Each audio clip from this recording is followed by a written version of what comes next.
just for a little bit of context, the election of 1860 was very, very contentious, right? So Lincoln only won it with 180 electoral college votes out of 352. So, yeah, he won it by a margin of just 4 electoral college votes. And in terms of the popular vote, he won it by just 39.8% of popular vote, which is quite impressive, especially when you consider the fact that he actually wasn't on the ballot for pretty much every single southern state with the exception of Virginia. And even Virginia, he only got 1.13% of the vote. So considering he not only won the election, but he got 40% of the vote, at the same time as not even being on the ballot in half the country, that's pretty impressive, I must say, right? But of course, because it was so close and because obviously he didn't appear on the ballot in these states, it kind of gave a prelude to what was about to happen. So just on his election alone, several of the southern states split away. And so by the time of his inauguration, you already had a situation where several of the southern states had already seceded from the Union. So the so-called Baltimore plot was a plot which was uncovered, and this was a plot to kill him on his way to the inauguration. So this is on February 23rd, 1861. And so it was hoped by many people in the kind of pro-slavery camp that by assassinating him, then whoever would replace him would be less hostile to the issue of slavery, and as a result, the South wouldn't feel such a need to break away from the rest of the Union. However, his vice president was the very famous Hannibal Hamlin. Yes, I had to look him up as well. Never ever heard of him in my life. So this person was the vice president in his first term, right? And he's not that well known. So I'll give a quick kind of summary of him.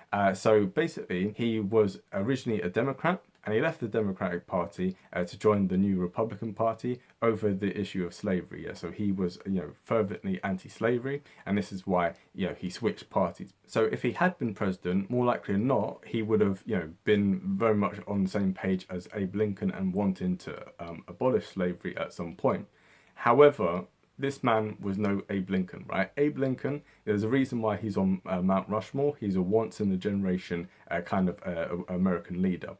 So, yes, anyone less than that, Abe Lincoln struggled to do what he did in our own timeline. So having someone who's kind of mediocre and no one's really heard of, it wouldn't have been very, very good. Especially when you consider also that Abe Lincoln and him were not even that personally close. The vice president in those days tended to be seen as kind of a legislative role rather than an executive role.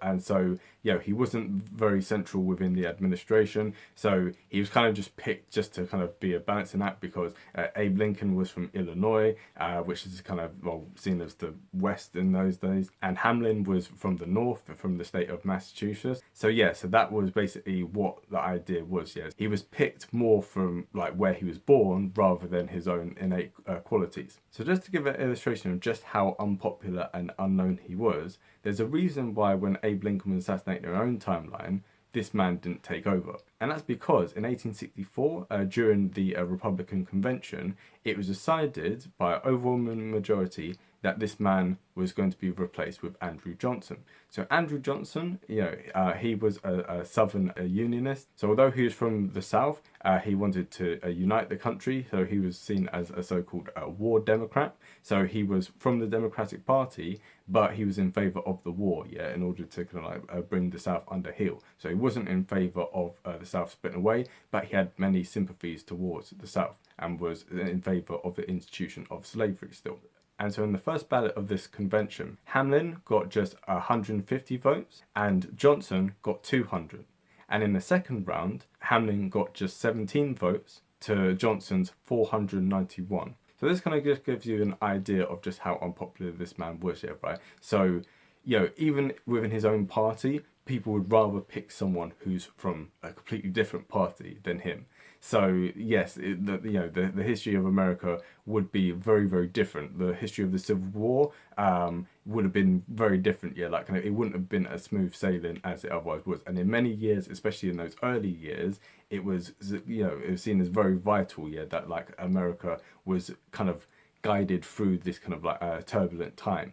And with mediocre leadership, it would have been more difficult to have done this. Not to say it's impossible, and we'll get onto that in a little bit. But I think it would have been very difficult. And of course, Abraham Lincoln is famous for his Emancipation Proclamation, for his Gettysburg Address, for just his firm leadership during the Civil War, and also like having, as he put it, charity towards all and malice towards none. So this idea of, once we've like won the war, let's not be retributive of our rivals. Let's bring them back into the fold. And so any other sort of leader who didn't have this kind of mindset, to try to reunite the nation after such a contentious civil war, it would have been very, very difficult. And then also, making the moral case for slavery in a way which was, politically practical at the time, because Lincoln at the beginning was not pushing for emancipation as such. It wasn't until midway through the war that he kind of thought, actually, this is now a moral case.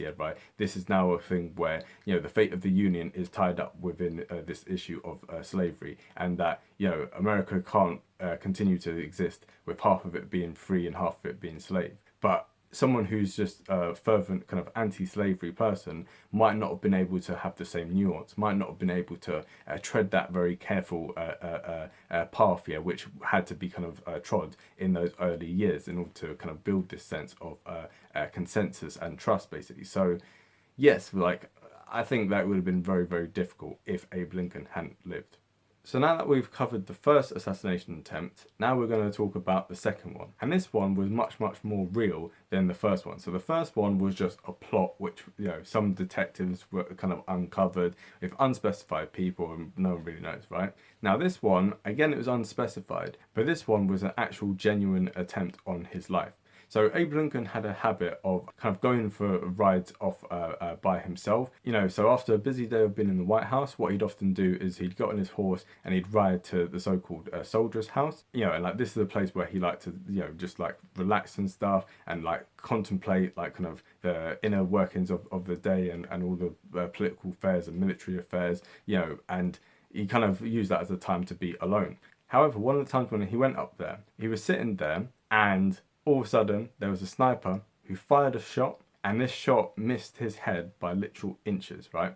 As a matter of fact, it left a hole through his famous hat, and, he was later found by a soldier who was on guard and stuff, and, he was...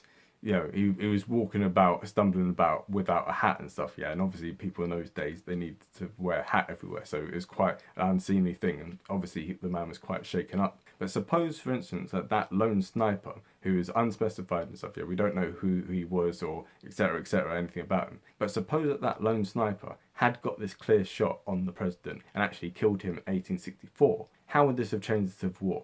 Well,